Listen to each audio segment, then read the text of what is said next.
ជំរាបសួរបងប្អូនទាំងអស់គ្នាថ្ងៃនេះខ្ញុំចង់មកស្រាវចម្ងល់បងប្អូនទាំងអស់គ្នាដែលតែងតែឆ្ងល់ថាហេតុអីនៅសុកសុកស្បែកមុខខ្លួនឯងបែរជាស្ងួតគ្រើមឃាតហើយផាត់ម្សៅអត់ចូលហើយចាប់ផ្ដើមឡើងមុនជាមួយនឹងមុនសាច់ទុយឃាតពេញក្រុមចកាក៏ដូចជាក្រុមភ្នែកដែលខ្ញុំក៏អាសាការដែរពីមុនតែឥឡូវនេះខ្ញុំបានស្គាល់នៅផលិតផលមួយដែលមានឈ្មោះថា DTC Peeling Gel ដែលធ្វើឲ្យស្បែកមុខរបស់ខ្ញុំចាប់ផ្ដើមភ្លឺឡើងវិញហើយផាត់ម្សៅចូលឡើងវិញនិយាយទៅបើសិនជាចង់ស្រាវចម្ងល់បងប្អូនទាំងអស់គ្នាគឺដោយសារតែបងប្អូនទាំងអស់គ្នាដែលចូលចិត្តផាត់មុខផាត់ម្សៅហើយធ្វើការសម្អាតស្បែកមុខអត់បានល្អអញ្ចឹងធ្វើឲ្យស្បែកមុខរបស់យើងរុនរោមរបស់យើងចាប់ផ្ដើមលក្ខណៈថាវាស្ទះរុនរោមតែម្ដងហើយធ្វើឲ្យស្បែកមុខរបស់យើងហ្នឹងគឺរាតគ្រើមហើយអត់បង្កើតកោសិកាថ្មីទេអញ្ចឹងសម្រាប់ DTC Peeling Gel ហ្នឹងគឺពិសេសមែនតើដែលពីមុនមកបើសិនជាបងប្អូនចង់ជំរុញកោសិកាចាស់បង្កើតកោសិកាថ្មីគឺបងប្អូនត្រូវមកដល់ clinic ប៉ុន្តែឥឡូវនេះយើងមានជាមួយនឹង DTC Peeling Gel ហ្នឹងគឺបងប្អូនអាចសម្អាតស្បែកមុខខ្លួនឯងនៅផ្ទះបានព្រោះថានេះគឺល្អខ្លាំងមែនតើខ្ញុំធ្វើការសម្អាតស្បែកមុខមួយអាទិត្យយើងអាចប្រើ3ទៅ4 5ដងក៏បានដែរដោយសារ gel នេះគឺយើងភៀលដោយអត់មានជាតិកាត់តែម្ដងអញ្ចឹងពេលដែលយើងប្រើប្រាស់នៅផ្ទះហើយធ្វើឲ្យស្បែកមុខរបស់យើងចាប់ផ្ដើមជឿជាក់ជាងមុនហើយផាត់ម្សៅចូលតែម្ដងអញ្ចឹងឥឡូវដើម្បីចង់ដឹងអត្ថប្រយោជន៍កាន់តែច្បាស់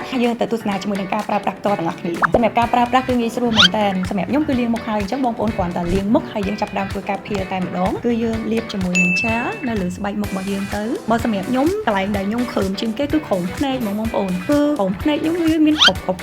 ដូចកន្លែងហ្នឹងគឺងាយនឹងស្ទះរុនរោមខ្លាំងមែនតើហើយមួយទៀតគឺចកាហើយជាអាចស្បែកមុខយើងវាគ្រើមឡើងនឹងខ្លាំងអញ្ចឹងទៅធ្វើឲ្យយើងលាបម្សៅលាប skin care អីក៏អត់ចូលដែរបងប្អូនបើនិយាយរួមទៅពេលដែលយើងមានការស្ទះរុនរោមនៅលើមុខហើយបងប្អូនចង់ប្រើផលិតផលល្អប៉ុណ្ណាក៏អត់ឃើញផលដែរដោយសារតែយើងលាបទៅវាអត់ចូលស្បែកមុខបានល្អបងប្អូនវាស្ទះនៅហ្នឹងយើងលាបទៅវានៅលើដល់ពេលអាកោសិកាយើងនៅខាងក្នុងហ្នឹងគឺវាសិតតែម្សៅសិតតែ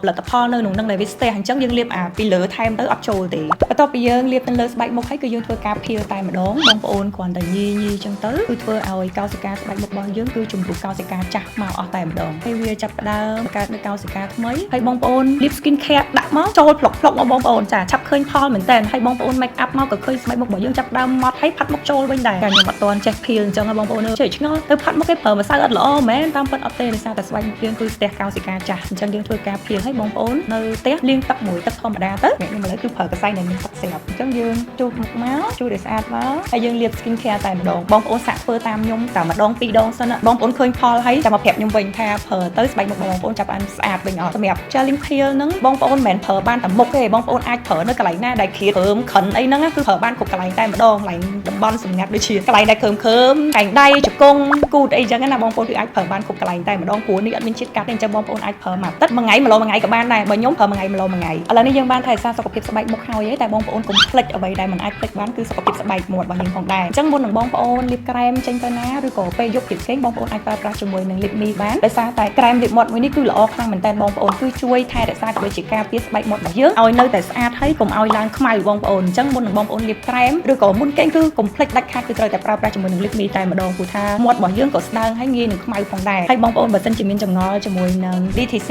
Peeling Gel ក៏ដូចជាចង់ទិញរាល់ផលិតផលរបស់ Dr. Thira គឺអាចតាក់ទងទៅតំណែងចែកចាយទូទាំងខេត្តក្រុង25ខេត្តក្រុងតែម្ដងអាចតាក់ទងជាមួយនឹងពួកគាត់បានអរគុណច្រើន